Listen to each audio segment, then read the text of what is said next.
નમસ્કાર. ચાલો આજે વાત કરીએ ગુજરાત રાજ્ય માર્ગ વાહન વ્યવહાર નિગમ એટલે કે જીએસઆરટીસી તરફથી આવેલી એક બહુ જ સરસ તક વિશે. આ ભરતીની બધી જ વિગતો આપણે સ્ટેપ બાય સ્ટેપ સમજીશું. તો ગુજરાત રાજ્ય માર્ગ વાહન વ્યવહાર નિગમે એક ખાસ ભરતી ઝુંબેશની જાહેરાત કરી છે, જે ખરેખર ઘણા લોકો માટે કારકિર્દીની એક સુવર્ણ તક બની શકે છે. આ ભરતી હેઠળ હેલ્પરની કુલ 297 જગ્યાઓ ભરવામાં આવશે. આ આંકડો નાનો નથી અને ઘણા લોકોનું સરકારી નોકરીનું સપનું આનાથી સાકાર થઈ શકે છે. અને આ ભરતીની સૌથી મહત્વની અને ખાસ વાત એ છે કે આ તક ફક્ત અને ફક્ત દિવ્યાંગ ઉમેદવારો માટે જ છે. સમાન તકો પૂરી પાડવાની દિશામાં આ એક બહુ મોટું પગલું છે. તો ચલો હવે જરા ઊંડાણમાં ઉતરીએ અને જોઈએ કે આ નોકરીમાં ખરેખર શું છે, પદનું નામ શું છે અને પગાર ધોરણ કેવું રહેશે. જુઓ, પદનું નામ છે હેલ્પર. જે પણ ઉમેદવારો પસંદ થશે એમને પહેલા 5 વર્ષ માટે દર મહિને 21,100નો ફિક્સ પગાર મળશે.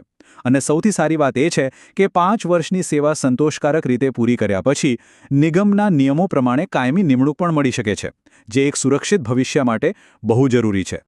હવે સૌથી અગત્યનો સવાલ કે ભાઈ આ નોકરી માટે કોણ અરજી કરી શકે?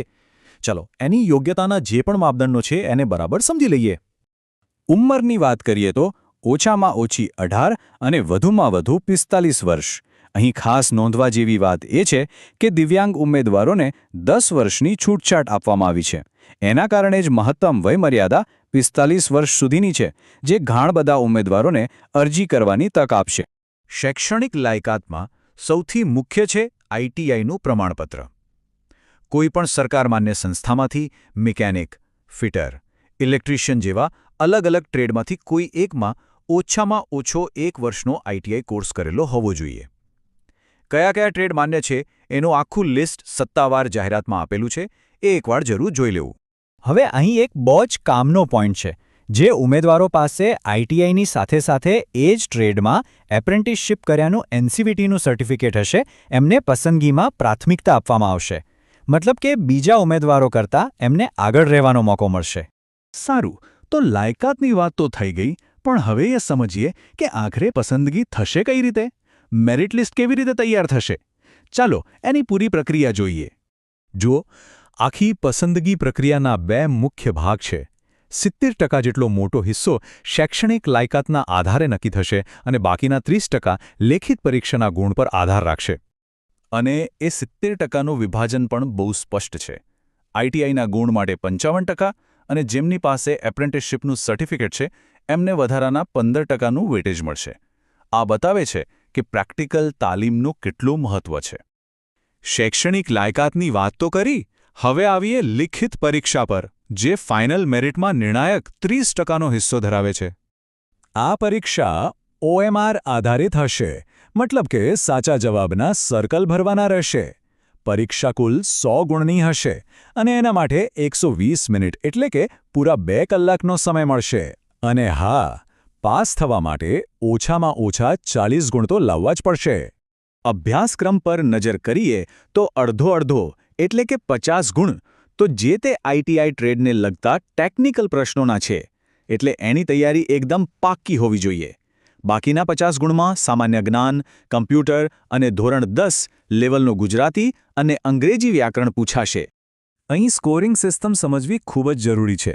દરેક સાચા જવાબ માટે 1 ગુણ મળશે. પણ ધ્યાન રાખજો, દરેક ખોટા જવાબ માટે 0.25 ગુણ કાપવામાં આવશે. આને નેગેટિવ માર્કિંગ કહેવાય. એટલે જે જવાબ પાક્કો આવડતો હોય એના પર જ ફોકસ કરવો. પણ હા, નેગેટિવ માર્કિંગથી બચવા માટે એક બહુ સરસ ટીપ આપેલી છે. જો કોઈ સવાલનો જવાબ ન આવડતો હોય તો એને ખાલી છોડવાને બદલે ઓએમઆર શીટમાં છેલ્લો વિકલ્પ એટલે કે ઈ ઘૂંટી દેવાનો. આમ કરવાથી તે સવાલ માટે કોઈ ગુણ કપાશે નહીં. ચાલો હવે સૌથી કામની વાત પર આવીએ. અરજી કરવાની તારીખો કઈ છે અને આખી પ્રક્રિયા શું છે? આ તારીખો બરાબર નોંધી લેજો, કારણ કે એ ચૂકાય નહીં. બરાબર ધ્યાન રાખજો. ઓનલાઈન ફોર્મ ભરવાની શરૂઆત 13 ફેબ્રુઆરી 2026થી થશે અને છેલ્લી તારીખ છે 12 માર્ચ 2026 રાત્રે 11:59 સુધી.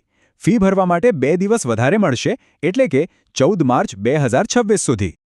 અરજી ફક્ત અને ફક્ત ઓનલાઈન જ કરવાની છે અને એ પણ ઓજાસ પોર્ટલ પર.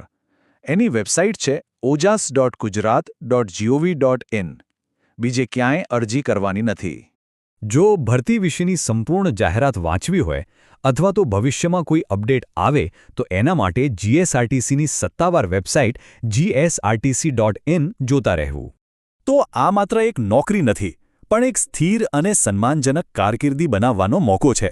તો શું આ સુવર્ણ તકને ઝડપી લેવા અને કારકિર્દીને એક નવી ઉડાન આપવા માટેની તૈયારી છે?